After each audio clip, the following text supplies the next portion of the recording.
Hello guys समस्त को नमस्कार। आओ देखिपे आज आम दुकान रे जमा लोक नहीं सकाल ठारू एबे प्राय 3टा पर हो गला आमर लोक आसी 5 लोक ताठारू अधिक लोक कहीं आसी ना कस्टमर। तो देखिपे एत बड़ दिन में आज आम कम करने को आसीचु। तो आज आम छुट्टी ना देखिपे दिन राति मु चा दुकान रे रोची आ तथापि मो दुकान रे कहीं मध्य चा पीवा आउना भारी दुखर विषय। सांग माने आपण माने केमती आज दिनटा केमती काटिले कमेंट माध्यम जनातु।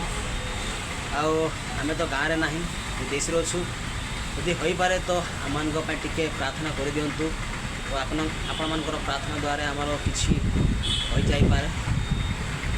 सांग माने रहिले किसी भी भूल कर क्षमा करदेवे। धन्यवाद।